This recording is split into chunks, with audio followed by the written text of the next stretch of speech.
ایک آدمی جو بتوں کا پجاری تھا، وہ ایک جگہ بیٹھ کر یا صنم کی تسبیح پڑھ رہا تھا۔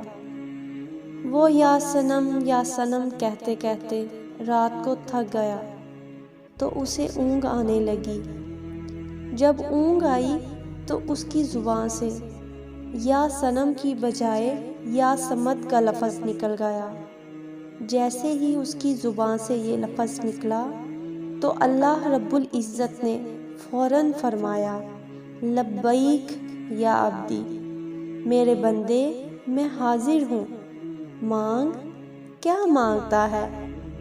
فرشتے حیران ہو کر پوچھنے لگے، اے اللہ، یہ بتوں کا پجاری ہے اور ساری رات بت کے نام کی تسبیح کرتا رہا، اب نیند کے غلبے کی وجہ سے آپ کا نام نکل گیا ہے اور آپ نے فوراً متوجہ ہو کر فرمایا، اے میرے بندے، تو کیا چاہتا ہے؟ اس میں کیا راز ہے؟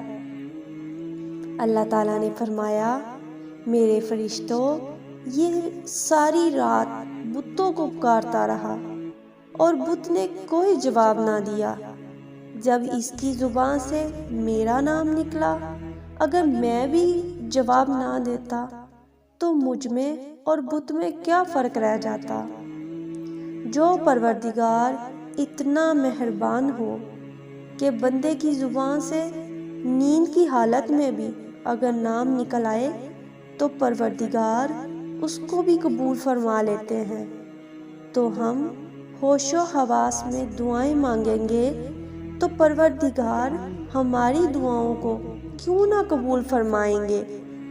دعا ہے کہ پروردگار عالم ہمیں اپنی سچی محبت عطا فرما دے اور موت کے وقت ہمارے پاس ایمان کی نعمت سلامت رہے، اور قیامت کے دن نبی اکرم صلی اللہ علیہ وآلہ وسلم کے جھنڈے کے سائے تلے حاضر ہو جائیں۔